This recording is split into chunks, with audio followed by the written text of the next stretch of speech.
up, I absolutely love cartoons. And living through that era of 80s and 90s cartoons on TV constantly, anybody can vouch that this was a time when cartoons were at their peak. Among them that would make its way to airways at the tip of the 90s would be an anime series that I love to watch like crazy in syndication, many times over.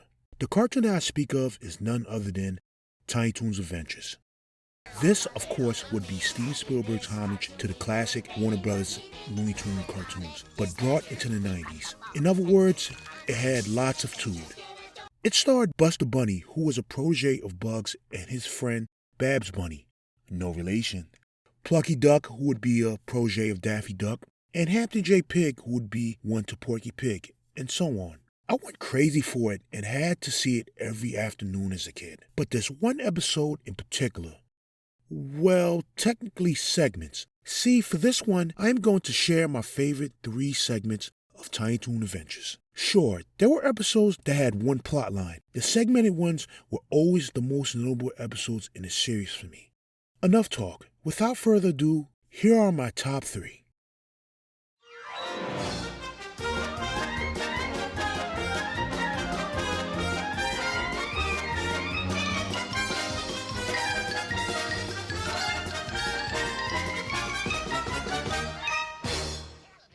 So, why is this one of my favorite segments of Tiny Toon Adventures? Well, let me note that, as with all animation that ran frequently in syndication, episodes would always vary in quality in terms of animation. This was, of course, to meet demand and also fill a package so they could be reran over and over again. Most anime series around that time were mostly outsourced to Korea, but there were also studios that outsourced to Japan. Where I am getting at here is that Tiny Toon Adventures was no exception. The studio that they outsourced to, none other than Tokyo Movie Shinsha.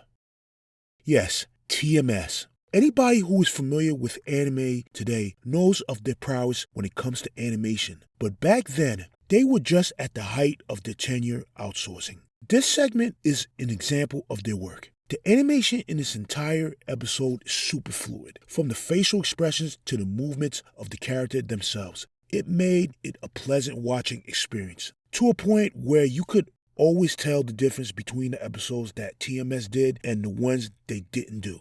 Just look at it.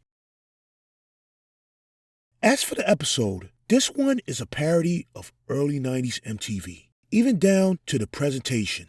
You get parodies of Madonna and Sinead O'Connor. They even managed to do a parody of Julie Brown. For anybody born after 1998 at least, wouldn't grasp the concept of a VJ, as it would quickly fade away by the early 2000s. In those days, Julie Brown was among MTV's best, and when I say they captured her persona in this episode, they really did. In other words, the way she looks in this cartoon would never fly in today's animation space. What a different time the 90s were. Anyway, as you can imagine, the episode itself would be a showcase of music videos. There was one that stuck out. But they might be giants called Particle Man. Who are these guys? That was definitely my sentiment exactly. In this segment, Plucky Duck is a wrestler, dressed in homage to Macho Man Randy Savage. First of all, when he bounces off the ropes, you can see TMS's work in display. No doubt about it. Hampton is the announcer singing the lyrics and Dizzy is playing the accordion. Plucky Duck has to face off against various opponents. Even the wrestler in the Looney Tunes shorts makes an appearance here. Such a great homage.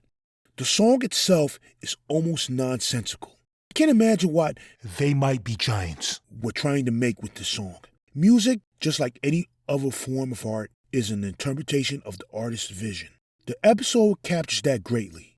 I don't know if anybody could have interpreted the song like this. I truly believe that it was a literal interpretation of the song. Besides that, the song itself was fun. So much, I would download the song many years later.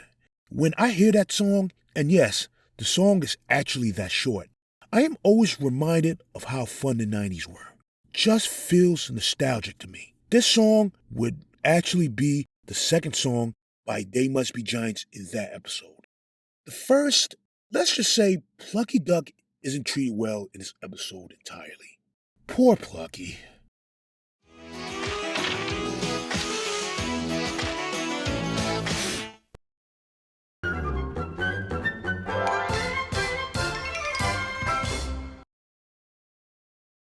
Here's a piece of trivia about me. I am an avid lover of classic television as well. In fact, in junior high, I had a whole encyclopedia-type book every TV show made up to that point. I had read through that book 3 times over. Mind you, this book was super thick. I can't even tell you about shows that I haven't even seen to this day. This was way before the days of Google and having a computer basically in your pocket. Growing up, that's all I did, watch TV.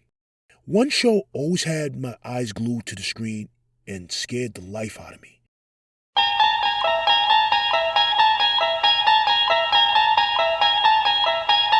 You unlock this door with the key. I speak of none other than the Twilight Zone. To most, including me, it's regarded as one of the greatest shows ever made for television, if not the best. So when that day in 1991, when I saw this episode named after that show, I knew I was in for a treat. For goodness sake, they even had Buster Bunny narrating the episode, similar to how Rod Serling did. Stoic eye expression and all. As for the segment, it would be called A Walk on the Flip Side, which would star Buster and Babs Bunny and Montana Max. In it, Montana Max, being his usual self, hates rabbits, but turnabout is fair play because he suddenly becomes a rabbit and he finds out that Buster and Babs are living in his home. And guess what? They have him tried and taken away. It floored me on how they nailed the atmosphere and feeling of the original series.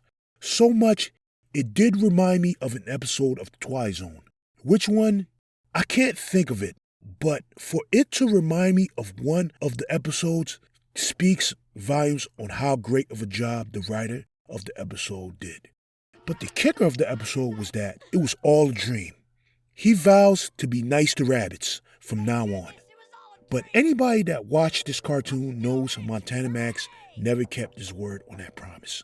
What nailed it for me was the ending. If this ending was in an episode of Twilight Zone, it would have freaked me out for days. And that monologue at the end lends it weight. To get this from a cartoon that's essentially supposed to be a reimagined Looney Tunes for the 90s, it was quite impressive.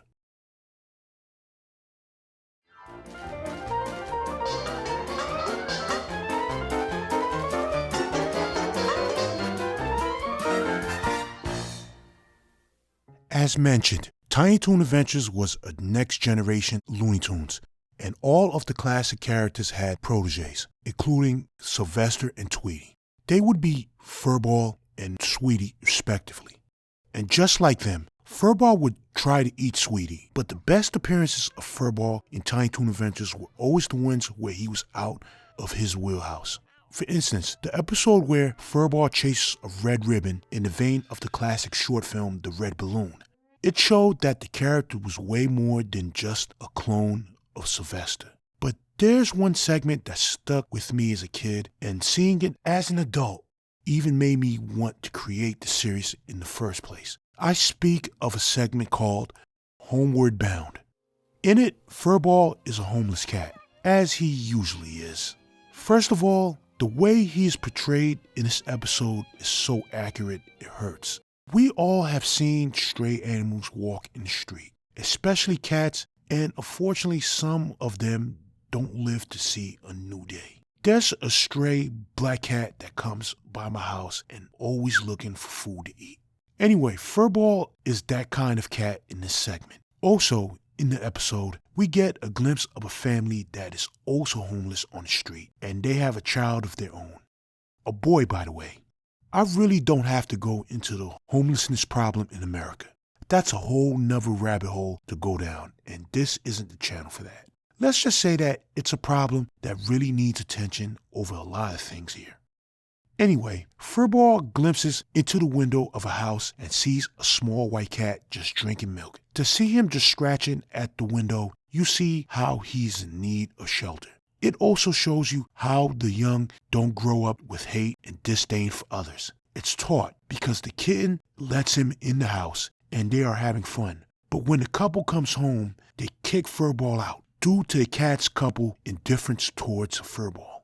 What happens next is a similar moment with Furball as the boy looks into the window with the family having dinner. He's looking at them and their daughter looks over and smiles. The parent sees it and shuts the blinds right in front of his face. This moment elicits a response right there. Since this is also a reality in daily life, the way we often treat those unfortunate than us, either if we mean to do it or not. But what happens next made me do something that I never did with a cartoon. I started to shed tears. To give away the ending is unfair to you, the viewer. So I highly recommend anyone who hasn't seen it to watch it. It just made me see how human nature can be so harmful and also comforting to others. It always reminds me of how much impact cartoons truly had on us.